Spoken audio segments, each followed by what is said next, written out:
So what do you get when you combine a biopic of one of the most important men of the last 1,000 years and one of today's most self-important movie directors? Well, it seems like a great movie, but one that's hidden behind baffling sound design and questionable time jumps.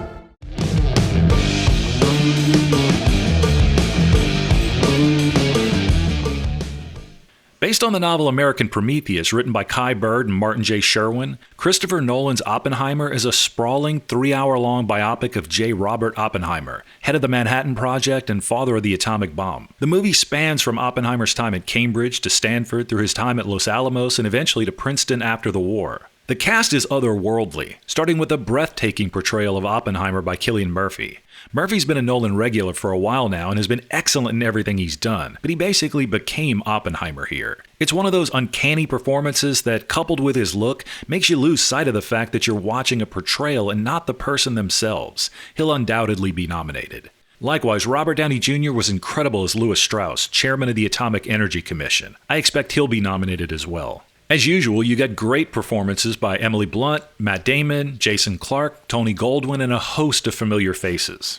But let me stop you here. Look, I was prepared to go into an in-depth review of not just the film, but the complicated nature of Oppenheimer as a man, the balancing act of need versus trust, the ethics of weighing countless potential lives lost versus actual lives lost, and wrestling with the knowledge your action had forever altered the way human beings would wage war.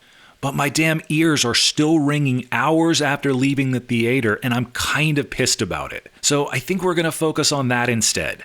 It's become a meme at this point, but after Tenet being largely unwatchable in most theaters due to Nolan's sound design, which made hearing dialogue nearly impossible, was there anyone not preparing to have to deal with this for Oppenheimer? Sure enough, fairly early on it became apparent this was going to be an issue again. Not just when there were appropriately loud things happening on screen, but all the time. There seemed to always be some sort of rumble or sound bed present that the voice track was competing with to be heard.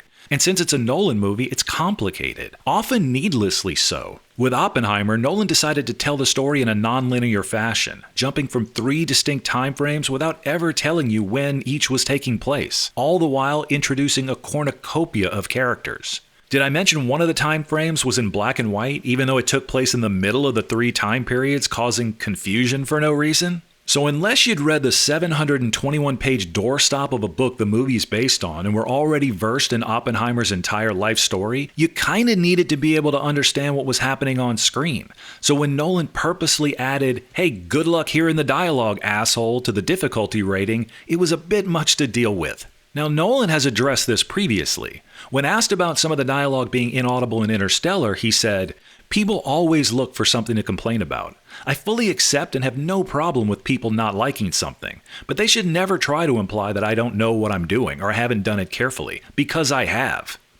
Okay, fine. I'd agree that there can be times when a filmmaker will do that to emphasize the fact that the audience either shouldn't hear what's being said or doesn't need to. You can see a dramatic version of this in On the Waterfront as Brando's voice is drowned out by the horns on the dock. Or for comedic effect in Wayne's World, you're not allowed to hear Garth curse out Wayne because of the jet sounds overhead, and then becomes audible just as he's finished the vulgarities. But as an audience, we understand what's happening there. Nolan went further when talking about Interstellar and said, "There are particular moments where I decided to use dialogue as a sound effect. So sometimes it's mixed slightly underneath the other sound effects or in other sound effects to emphasize how loud the surrounding noise is." Again, fine, but this is now bordering on telling me as an audience member I'm the problem, because I have this odd desire to try and listen to the dialogue in a movie above all the cacophony, having been trained to do so my entire life of watching anything. If I don't have any reason to think I'm not supposed to hear the dialogue, as in my earlier examples, then I'm left as an audience member feeling that there's a problem and it becomes the only thing I can think of. And here's the cherry on top. Nolan was quoted back in 2017 saying, "We made the decision a couple of films ago that we weren't going to mix films for substandard theaters. We're mixing for well-aligned, great theaters." Wait a minute. So let me break this down. Not only is Christopher Nolan purposefully making his dialogue unintelligible in spots as a creative choice, but he's pushing the boundaries of sound by mixing his movies for the tippy-top theaters in existence that can handle what he's doing. Does that make sense?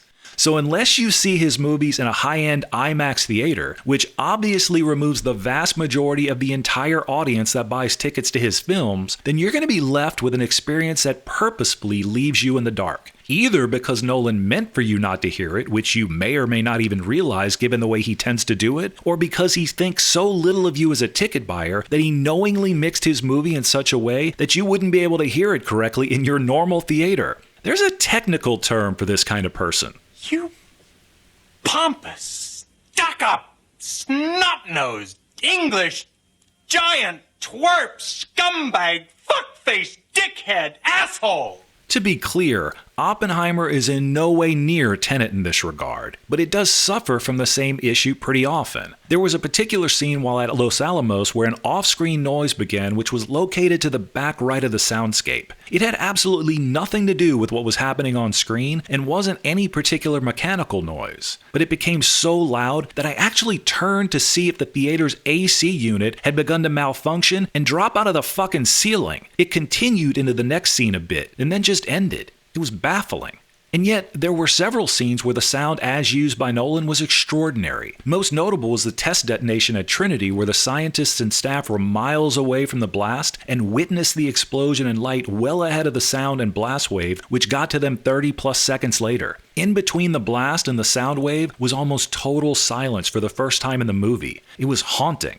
Likewise, while addressing the staff after the successful detonation over Hiroshima, Oppenheimer came into a room to deafening foot stomping, and Nolan used silence in and out to show his anguish at having to give a rah-rah type speech while at the same time being horrified at what they'd done. So it's not that there weren't times when it was used well, just that by the time it was, my ears actually hurt due to the persistent pressure that I could tell they were ringing when it finally got quiet. It all just seems so maddeningly unnecessary. All in all, it's 100% a Christopher Nolan movie. It's a spectacle. It's beautiful. It's epic. It features some great individual performances, and yet at times, it's beyond frustrating as you try and understand what's going on over the baffling sound design, making it nearly impossible to do so. It's definitely worth a watch, though if you have a tough time with massively loud sounds, you're gonna struggle here. I'd also suggest doing a bit of research on Oppenheimer before going in if you're not already well versed on the man. For a CliffsNote YouTube version, I'd suggest a recent video by Veritasium called Why Oppenheimer Deserves His Own Movie. At only 6 million views since being released a few days ago and a paltry 14 million subscribers, it's the least I can do to send some people his way. Anyway, until next time, thanks for watching.